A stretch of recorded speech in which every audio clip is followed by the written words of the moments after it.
Welcome to the deep dive. Today we're plunging into Indonesia's ambitious goal, becoming a high-income country by 2045. This isn't just, a date on the calendar, it's talking about a massive transformation, really reshaping the entire economy. Absolutely. And our guide for this deep dive today is uh, a fascinating report. It Mhm. really zooms in on what it would actually take for Indonesia to get there. Mm, It's a detailed piece of work, drawing lessons, and some pretty stark comparisons, actually, from other countries that have made similar journeys. that's right. So our mission here is to get past the headline aspiration and really unpack the, let's say, the hard truths in this report. What are the absolute non-negotiables, the big hurdles, and some of the incredibly specific shifts that are needed? Because get ready, some of these requirements, everything from the basic size of companies to how cities need to function, it's pretty eye-opening stuff. Okay, so let's maybe start with the headline number. The target is clear. $14,000 GDP per capita. Coming from around, what, $4,900 today? So that's a huge leap, more than doubling, even after you factor in population growth. A really significant jump, and the report calculates then that to achieve that, Indonesia's average annual GDP growth rate actually needs to speed up. It needs to climb from roughly the 5% they've seen since 2000 up to about 5.4% on average year after year for the next couple of decades. Right. But here's where it gets really interesting and where you see the core challenge sharpening. You see, unlike in the past, Indonesia's labor force isn't growing nearly as fast anymore. Demographics are shifting.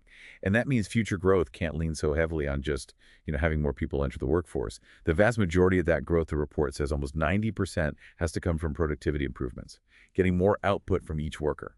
Historically, productivity only accounted for maybe just over 60% of growth. Wow, 90% from productivity. That's a dramatic shift in the kind of the fundamental engine of the economy.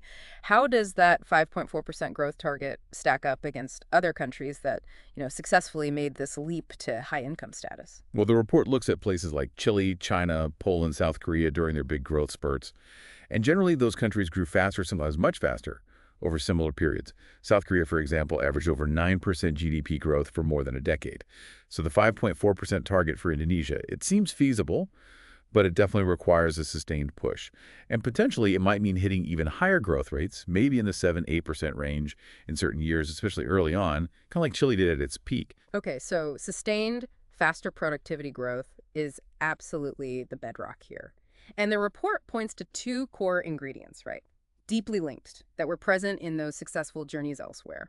First, a big increase in the capital available to workers, and second, a transformation in the business landscape towards bigger, more productive companies. Let's maybe tackle the first one.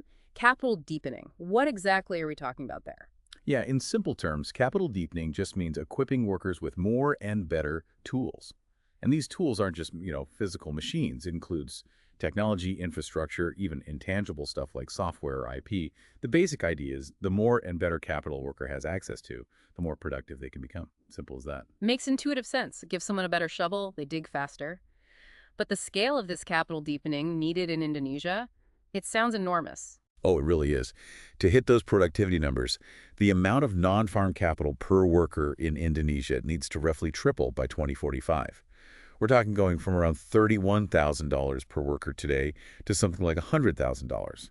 And that means the total non-farm capital stock in the whole economy would need to increase about 4 times over, maybe reaching $14 trillion. So yeah, the rate of investment per worker needs to nearly double compared to recent history. 4 times the total capital. Triple the capital per worker. Okay, let's unpack the connection. How does this massive need for capital investment link up with the need for larger companies? All right, this is where those two ingredients are really inseparable.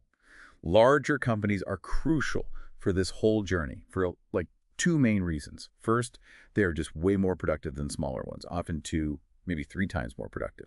Second, and this is critical, they are the main drivers of that large-scale capital investment we were just talking about.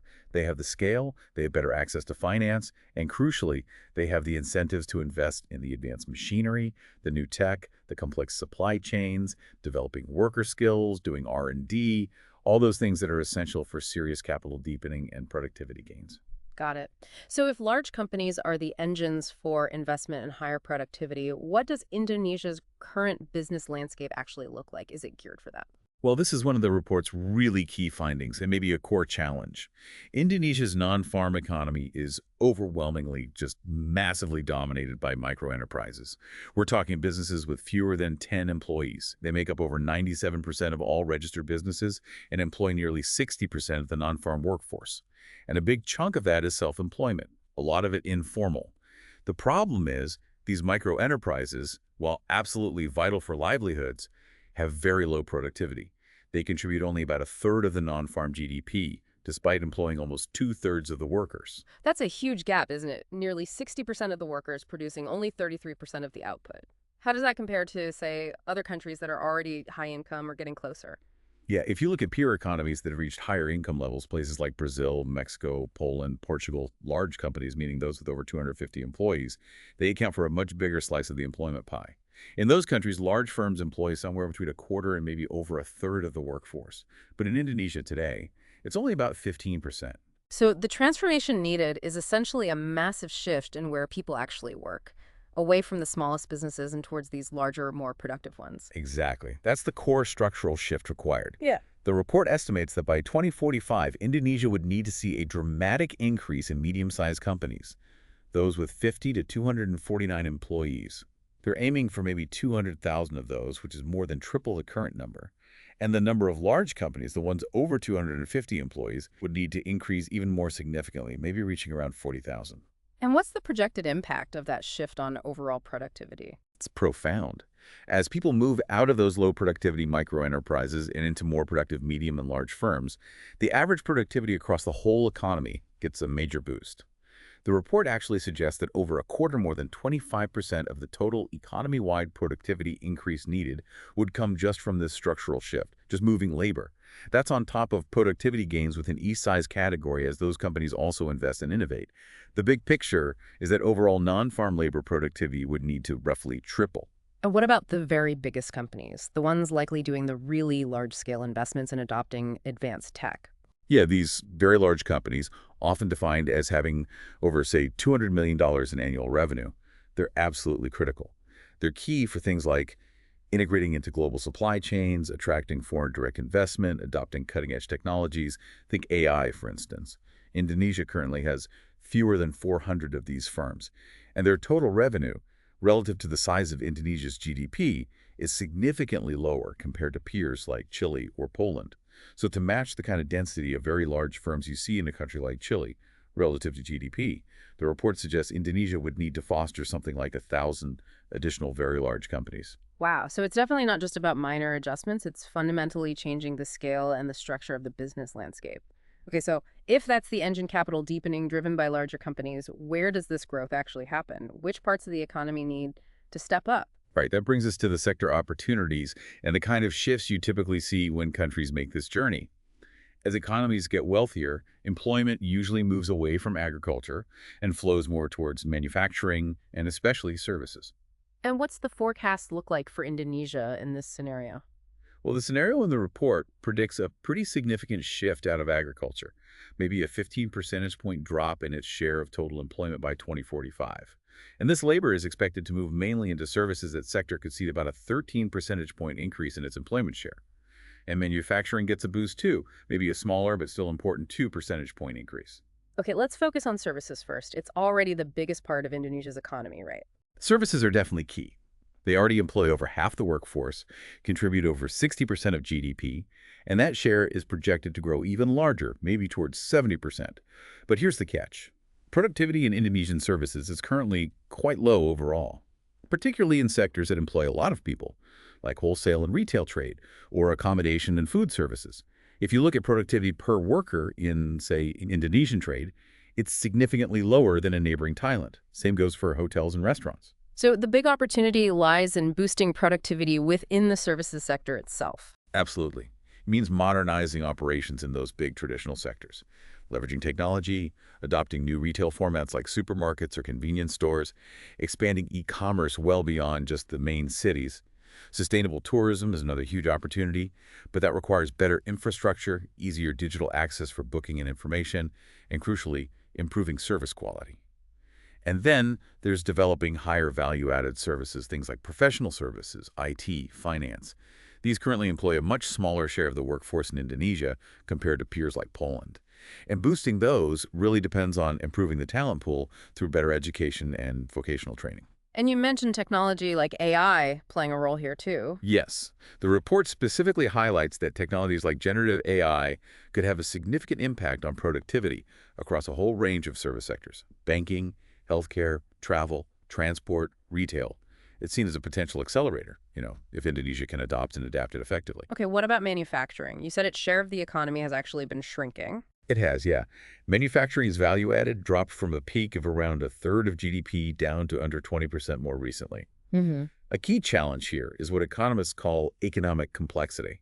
Basically, Indonesia's exports tend to be less sophisticated than those of peers like Vietnam or India.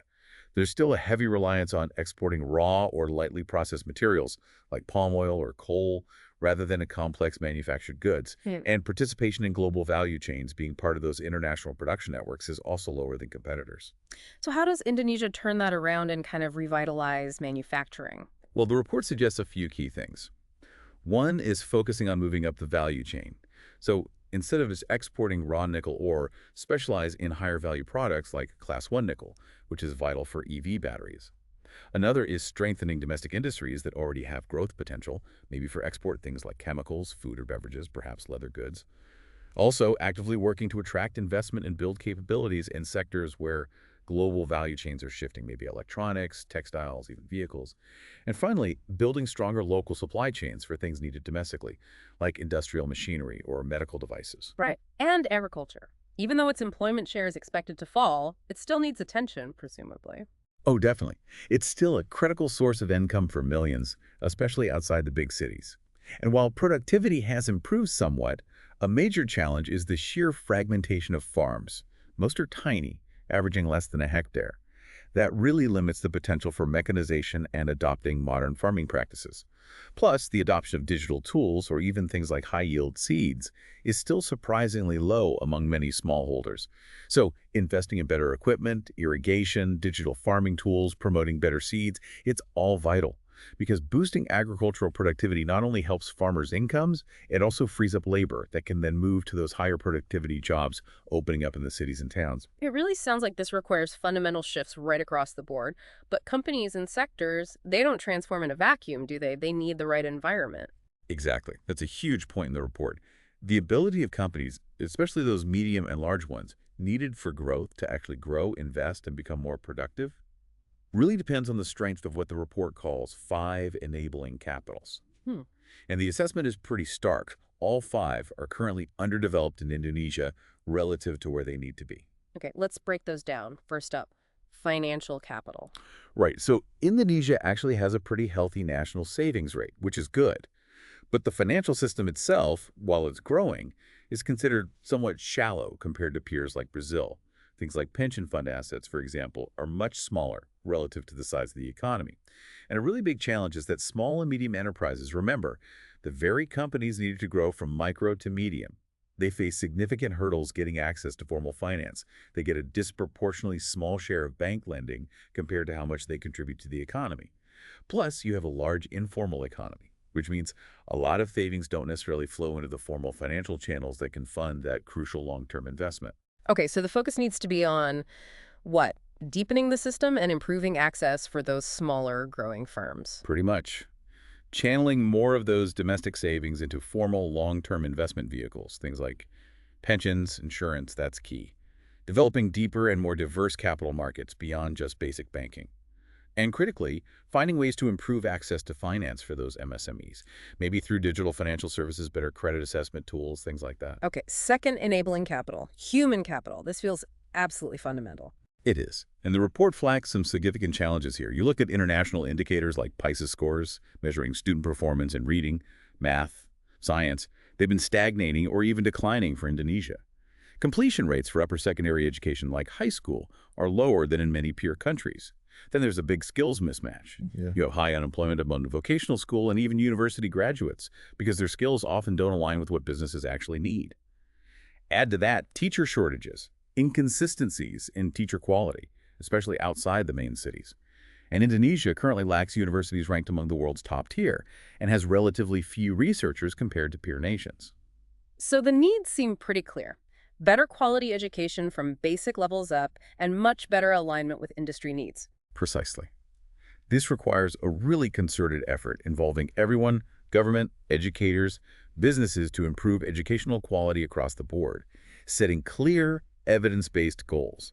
Significantly investing in teacher training, development, and maybe better use of technology in classrooms, and much stronger collaboration between the education system and industry to make sure training pathways actually lead to jobs that exist and are needed. Plus, there's a need to think about how to cultivate the next generation of leaders nurturing top talent. Right. Third is institutional capital. This sounds like it's about governance, regulations, the overall business environment. Exactly. It's about the rules of the game and how efficiently things run. The report points to issues like complex bureaucracy, sometimes overlapping regulations. Apparently, there are something like 20 different government roadmaps just for the digital economy. You also see inconsistencies between policies set at the central government level and how they're implemented regionally. And practically speaking, starting a domestic business can be significantly more expensive and take much longer in Indonesia compared to regional peers like Singapore or even global averages. So how do you strengthen that? Make it easier to do business? Well, the recommendations focus on streamlining government functions, increasing transparency in processes, and ensuring regulatory bodies are independent and apply the rules consistently and fairly to everyone. Improving the overall investment climate is key, including making things like special economic zones more effective in attracting quality investment, including FDI, and leveraging digital platforms more. The report mentions the QRIS payment system as a success story to make interactions between businesses, citizens, and the government smoother and more efficient. Okay, fourth capital, infrastructural capital. Now, given Indonesia's geography, thousands of islands, this feels like a particularly massive challenge. It absolutely is. Being an archipelago creates inherent logistics challenges. This contributes to high logistics costs, making up a larger share of GDP compared to, say, Thailand. Road and rail density are generally lower than what's needed for efficient internal movement. Port dwell, times how long ships spend stuck in port, tend to be longer than the global average. Air logistics face bottlenecks too. And even things like acquiring land for major infrastructure projects can face significant delays, slowing things down. So bridging that infrastructure gap, what does that involve? It really needs integrated planning based on solid data involving all the different levels of government and stakeholders, not just building stuff, but building the right stuff in the right places. Public-private partnerships, or PPPs, are seen as essential to help bridge the funding gap. The report notes a large chunk of the needed infrastructure investment currently doesn't have funding allocated, and improving the efficiency of existing transport networks is just as important as building new ones. And you mentioned earlier this links directly to the massive urbanization expected. Critically, Indonesia is projected to add something like 70 million more people to its cities by 2045. That means nearly 3/4 of the entire population will be living in urban areas. Effective infrastructure is absolutely vital for managing this. Integrating these new urban populations, connecting different economic hubs within and between cities, improving the quality of life through better social infrastructure like schools and hospitals. All of this is needed to make cities function well and be attractive places for skilled workers and those larger productive companies we need. The report even touches on concepts like planning for 15-minute cities, where daily needs are accessible locally, and developing sustainable urban spaces with green areas and perhaps vehicle electrification. It also acknowledges the huge challenge of regional disparity. Jakarta's economy is vastly larger per person than some eastern provinces, and the role of initiatives like developing the new capital city, IKN, in trying to balance development across the archipelago. Right. Okay, finally, the fifth enabling capital, entrepreneurial capital. This is about fostering new businesses, innovation, risk-taking. It's about the ecosystem that supports new business creation and growth. And here, Indonesia shows some weaknesses too. The rate of new formal business creation is relatively low compared to some other large emerging economies like Brazil. Access to growth capital, like private equity and venture capital, while growing, is still quite limited overall, a smaller percentage of GDP compared to the ASEAN average. Things like business incubators and accelerators exist, but often face challenges themselves, like staffing, funding, or making the right connections for the startups they support. And underpinning a lot of this is a persistent underinvestment in research and development, R&D, as a percentage of GDP. So how do you actually boost that entrepreneurial energy and translate it into more formal, scalable businesses that can grow? Well, the report suggests actively encouraging and making it easier to form new formal businesses, not just informal ones. Fostering more strategic partnerships could be key. Maybe large companies working with startups or MSMEs through corporate venture capital arms or incubation programs. This can provide not just funding, but also expertise, market access, and financial discipline. Exploring different funding models, maybe like social impact funds for startups that have high capital needs, but also deliver important social or environmental benefits. And fundamentally, significantly strengthening the whole R&D ecosystem, which includes building the capacity across the economy to actually adopt and utilize advanced technologies like AI effectively. Okay, so when you lay out all 5 of those enabling capitals and the state they're currently in, it becomes incredibly clear just how ambitious and how multifaceted this whole 2045 undertaking is. The report talks about needing to move from aspiration to concrete action. Yes, it really emphasizes that. This vision requires real implementation, not just setting goals on paper. And the guiding principles it suggests involve things like strong, good governance of the business sector, having an engaged public sector that's also independent, ensuring broad public understanding and support for the changes needed, and crucially, having clear metrics and accountability to track whether things are actually moving in the right direction. And tracking progress is vital, I imagine. You need to know if you're on course. Absolutely. And the report actually provides a pretty clear dashboard of specific indicators to monitor precisely whether Indonesia is genuinely on track. It lays out 2 main sets of indicators. The first set tracks the ultimate outcomes. Are you seeing progress in GDP per capita? Is productivity growth accelerating as needed? Are the actual numbers of medium and large companies increasing towards those targets? Is capital per worker rising? Are the employment shares shifting across sectors as projected? Okay, those are the outcome metrics. And the second set. Those track progress in developing the 5 enabling capitals themselves. So are financial markets actually getting deeper? Is educational attainment improving? Is the cost and time needed to start a business falling? Are logistics costs coming down? Is infrastructure coverage improving? Is the rate of formal business creation going up? Basically, these metrics provide a gauge of whether the underlying foundations, that supportive ecosystem, are developing in the way they need to. And looking at those metrics today, based on current trends, where does the report say Indonesia stands relative to achieving those 2045 milestones? Yeah, the report's conclusion on this is quite clear and maybe a bit sobering. It states that Indonesia has a significant journey ahead and, based on current trajectories, is not yet on track to meet these milestones by 2045 across almost all of those key indicators. The gap between the current state and the required state, particularly in areas like human capital development, institutional effectiveness, and the density of those crucial larger companies is really substantial. That certainly paints a very clear picture of the sheer scale of the challenge, and maybe the urgency needed if that 2045 goal is to remain within reach. It really does. It suggests that achieving this isn't about incremental policy tweaks here and there. It requires sustained, deep, systemic transformation across multiple fronts, all happening more or less simultaneously. So let's briefly try to recap the core message from our deep dive into this report. Indonesia clearly has immense potential to become a high-income country by its target date of 2045. But getting there requires a truly profound economic transformation. It hinges, first and foremost, on accelerating productivity growth. That productivity growth, in turn, must be driven by a dramatic increase in the number and scale of larger, more productive companies, which requires massive investment in capital, both physical and intangible. And fundamentally, none of that is possible without significantly developing and strengthening those 5 key forms of enabling capital: financial, human, institutional, infrastructural, and entrepreneurial. That sums it up well. The report frames this whole vision as Indonesia becoming the enterprising archipelago, a nation where businesses thrive, innovate, and create widespread prosperity right across its many islands. Right, but achieving that ambitious vision clearly requires more than just enacting economic reforms and channeling investments, massive though those needs are. It also means navigating Indonesia's unique geographic complexities as a vast island nation, and crucially, ensuring that the benefits of this potential growth are shared equitably across a very diverse population, tackling those significant regional disparities we touched on. So a final thought for you, our listener, to maybe ponder. Looking at this whole complex picture, what stands out to you as perhaps the single biggest hurdle or maybe the most exciting opportunity in this incredibly ambitious journey for Indonesia?